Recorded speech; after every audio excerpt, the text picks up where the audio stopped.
Ah, ok. Quelle bonne bière. Tu dis toujours qu'on t'écarte. On t'écarte. Qui même t'écarte? Ah Bernard, qui nous dit là? Qui t'a écarté?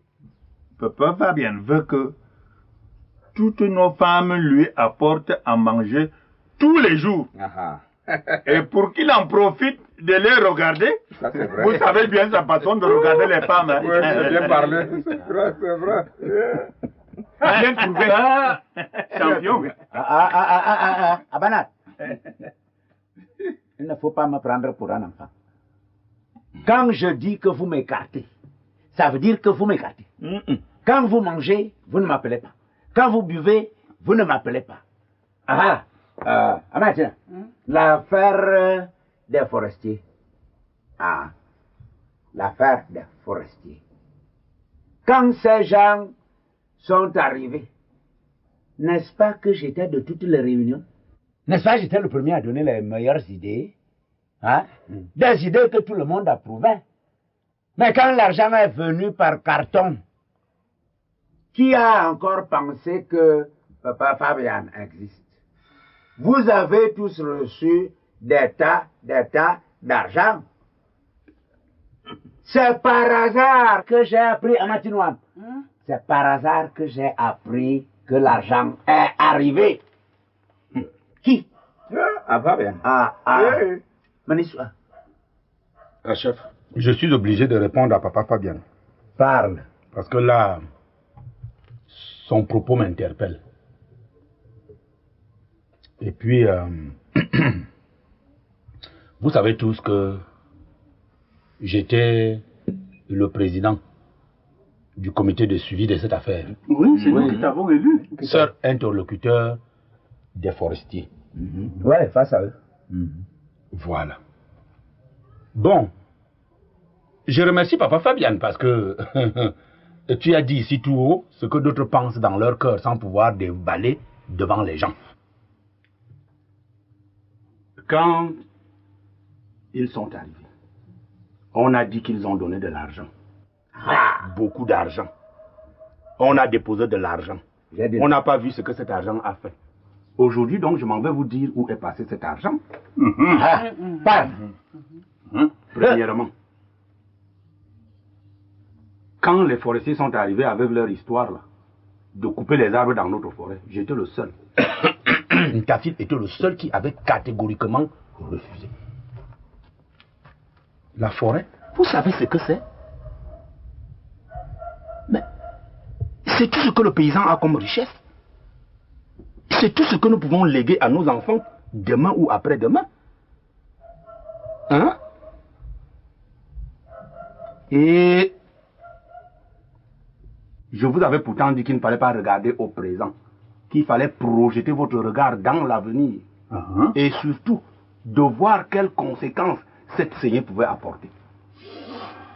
Tout le village s'est ligué contre moi. Tête de file, Papa Fabian. Hein? Ils sont mis à dire qu'un tafil ne voulait pas leur laisser la possibilité de boire de l'eau fraîche. Ils m'ont humilié, calomnié, conspué. Bon, lui, il a même insulté. J'étais seul. En démocratie, je ne pouvais pas faire le poids. Je me suis incliné. Allez, les forestiers sont arrivés. Ils ont demandé au village ce qu'ils voulaient en contrepartie. Papa Fabian toujours en tête, suivi par tout le village. On réclamait à manger, à boire et un peu d'argent. Finalement, je n'ai rien eu. Monsieur Yang, attends et laisse l'enfant parler. Je lui ai dit non. Les forestiers doivent nous laisser quelque chose de durable pour nous-mêmes et pour nos enfants. Je vous jure que certains d'entre eux pouvaient me tuer. Oui. C'est sûr que certains pouvaient me trucider. J'ai dit aux forestiers que ça ne pouvait pas se passer ainsi. Qu'on devait laisser quelque chose de durable pour nous-mêmes et pour nos enfants. J'ai réclamé la construction de la case de santé.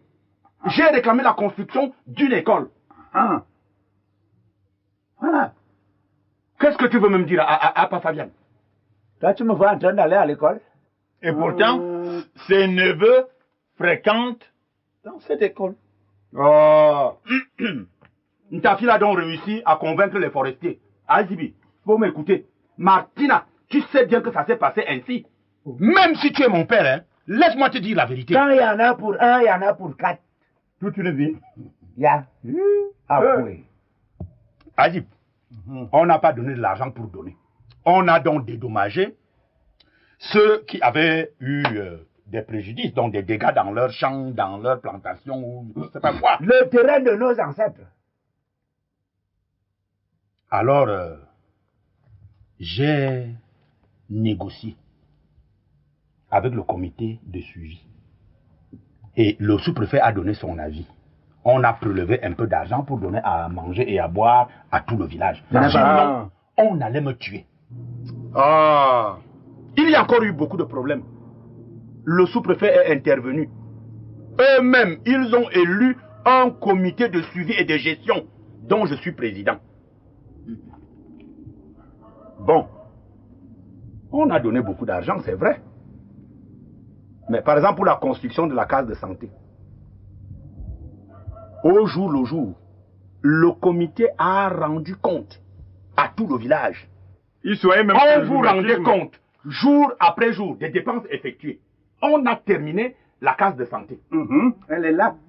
Bon, on a distribué de l'argent aux gens, on ne lui a rien donné. Pour ça, vraiment, il faut être chrétien pour dire la vérité dans ce village. Bon, quant à l'argent, on n'a pas distribué l'argent, ce n'était pas de la philanthropie. On a dédommagé ceux qui ont subi des préjudices par rapport à la destruction de leur culture. Martina, tu étais dédommagé. Oui, ton champ de manioc. Champ de manioc. Voilà. C'est avec cet argent que j'ai commencé mon commerce. Martina avait été dédommagée. Papa Fabian, tu n'avais pas subi de préjudice. Quel argent voulais-tu? Tu voulais qu'on te donne quel argent? Je parle même beaucoup et je veux même oublier l'essentiel. Quant à ce qui concerne l'école, bon, vous-même vous savez ce qui s'est passé avec les planches. Où sont passées les planches? Toi, président du comité de gestion, où sont passées les planches? Dis-nous alors la vérité, maintenant. Vous savez où sont passées les planches? Les Les planches ont été empruntées. On n'est pas venu ici pour un meeting de politique. Nous sommes venus ici pour boire. Non, moi je vous dis. Arrête là. Arrête ça. Ne commence pas avec tes intrigues là. Moi je suis venu ici pour boire. Et d'ailleurs même, c'est pas toi qui m'as fait venir ici. Azibo. Je te dis. Azibo. L'affaire de planche là. Avant que tu veux ton verre ailleurs. Un bonhomme sans domicile. Papa, je te respecte beaucoup. Je te respecte. Un chef, il faut souvent tirer les oreilles à ça. Non, Toi, je te comprends. tu n'as même pas droit C'est de Lucie, parler. papa Fabian. Qu'est-ce qu'il a déjà fait dans sa vie? Mais c'est les planches. Où sont les planches? Nous n'accusons personne. Nous disons seulement que les planches de l'école ont disparu. Voilà. Fabian. Est-ce que tu as même un toit? Des nous. Mais les planches là.